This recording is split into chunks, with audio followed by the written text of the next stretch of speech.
નમસ્તે મિત્રો, આ વિડીયોમાં આજે આપણે વાત કરીશું ડ્રેગન ફ્રૂટના વાવેતર સહાય યોજના વિશે.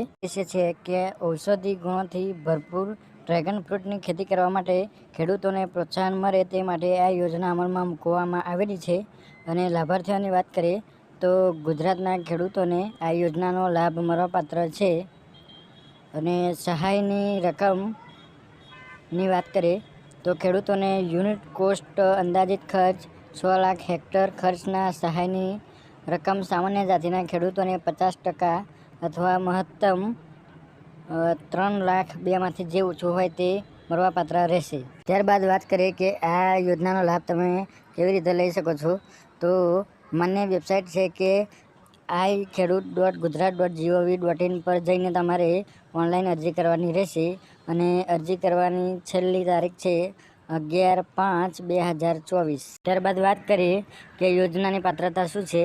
તો લાભાર્થી ખેડૂત ગુજરાત રાજ્યનો હોવો જોઈએ. ત્યારબાદ ગુજરાત રાજ્યના નાના સીમાંત ખેડૂતોને આ યોજનાનો લાભ મળશે. ત્યારબાદ ખેડૂત જમીન અથવા વન અધિકાર રેકોર્ડ ધરાવતો હોય તો તેમને પણ આ લાભ મળશે. ત્યારબાદ ખેડૂતોને ફક્ત એક જ વાર આ યોજનાનો લાભ મળશે.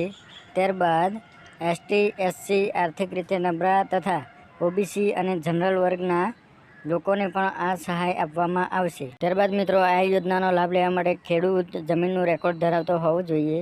ત્યારબાદ ડ્રેગન ફ્રૂટ વાવેતરનું પ્લાન્ટિંગ મટીરિયલ માટે એનએચબી દ્વારા એક્રેડિટેશન થયેલ કૃષિ યુનિવર્સિટી અને બાગાયત ખાતાની નર્સરીમાંથી ખરીદવાનું રહેશે.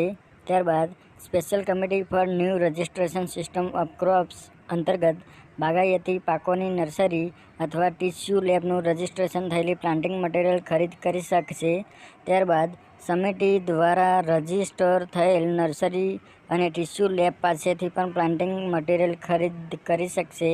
ત્યારબાદ રાજ્યમાં પૂરતા પ્રમાણમાં એનએચબી દ્વારા કલમનું પ્લાન્ટિંગ મટીરિયલ તૈયાર કરનાર નર્સરીનું એક્રેડિટેશન ન થાય ત્યાં સુધી તેવી નર્સરીમાંથી પણ પ્લાન્ટિંગ મટીરિયલ્સ ખરીદી કરીને વાવેતર કરી શકે છે તેવા ખેડૂતોને પણ સહાય મળવાપાત્ર થાય છે. ત્યારબાદ મિત્રો વાત કરીએ કે બાગાયતી યોજના દ્વારા આ યોજના ચલાવવામાં આવે છે. ખેડૂતો ડ્રેગન ફ્રૂટની ખેતી કરે તો અલગ અલગ પ્રકારની સહાય એમના બેંક ખાતામાં આપવામાં આવે છે, જેની માહિતી હું તમને નીચે પ્રમાણે આપી રહ્યો છું. તો સૌથી પહેલાં લાભાર્થી ખેડૂતોને યુનિટ કોસ્ટ 6 લાખ, હેક્ટર સહાય મળશે. ત્યારબાદ સામાન્ય જાતિના ખેડૂતને 50% અથવા મહત્તમ ₹3 લાખ, બેમાંથી જે ઓછું હોય તે સહાય મળવાપાત્ર રહેશે. ત્યારબાદ લાભાર્થી દીઠ આજીવન 20 હેક્ટરથી મહત્તમ 0.20 હેક્ટરથી મહત્તમ 1 હેક્ટરની મર્યાદામાં સહાય મળવાપાત્ર રહેશે. ત્યારબાદ આ યોજના હેઠળ પ્રથમ વર્ષ 1 હેક્ટરના વિસ્તાર માટે કુલ 1111 નંગ સિમેન્ટ પોલ પાઇપ મુજબ સહાય મળશે, જેનો મહત્તમ ખર્ચ ₹3,33,000 ધ્યાને લેવાનો રહેશે.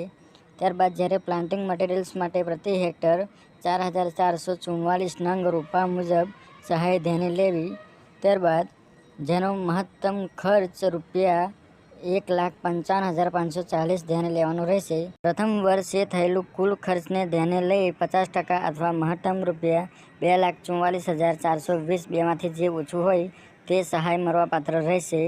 જ્યારે બીજા વર્ષે 1 હેક્ટરના વિસ્તાર માટે કુલ 1,111 નંગ હેડ રિંગ અથવા 400 કિલોગ્રામ ટ્રેલિજિંગ અને વાયરનો મહત્તમ ખર્ચ ₹1,11,160 ધ્યાને લેવાનો રહેશે. બીજા વર્ષે હેડ રિંગ ટ્રેલિજિંગમાં થયેલ કુલ ખર્ચને ધ્યાને લઈ 50% અથવા મહત્તમ ₹5,55,580, બેમાંથી જે ઓછું હોય તે સહાય મળવાપાત્ર રહેશે. ત્યારબાદ વાત કરીએ કે આ લાભ મેળવવા માટે શું શું જોઈશે. તો લાભાર્થી ખેડૂતનો iKhedoot પોર્ટલ પરથી તમે 7/ની નકલ પણ કઢાવી શકો છો. તો સૌથી પહેલાં 7/ની નકલ, ત્યારબાદ ખેડૂતના આધાર કાર્ડની નકલ, ત્યારબાદ લાભાર્થી ખેડૂત એસસી અને એસટી જાતિનો હોય તો તેનું સર્ટિફિકેટ જો લાગુ પડતું હોય તો, ત્યારબાદ રેશન કાર્ડની ઝેરોક્સ, ત્યારબાદ જો દિવ્યાંગ ખેડૂત હોય તો તેનું દિવ્યાંગતા હોવા અંગેનું પ્રમાણપત્ર જો લાગુ પડતું હોય તો, ત્યારબાદ ટ્રાયબલ વિસ્તાર માટે વન અધિકાર પ્રમાણપત્રની નકલ, જો ટ્રાઇબલ વિસ્તાર એટલે કે આદિવાસીમાં રહેતો હોય તો. ત્યારબાદ જમીન સંયુક્ત ખાતેદાર તરીકે હોય તો તેવા કિસ્સામાં 7, 12 અને 8 એ જમીનમાં અન્ય ખેડૂતોના સંમતિપત્રક. ત્યારબાદ આત્માનું રજિસ્ટ્રેશન ધરાવતા હોય તો તેનું પ્રમાણપત્ર. ત્યારબાદ બેંક ખાતાની પાસબુકની નકલ. ત્યારબાદ સહકારી મંડળીના સભ્ય હોય તો તેનો વિગતો લાગુ પડતું હોય તો. ત્યારબાદ દૂધ ઉત્પાદક મંડળીના સભ્ય હોય તો તેની માહિતી લાગુ પડતી હોય તો જ. તો મિત્રો, આ રીતે તમે ઓનલાઈન અરજી કરીને આ સહાયનો લાભ લઈ શકો છો.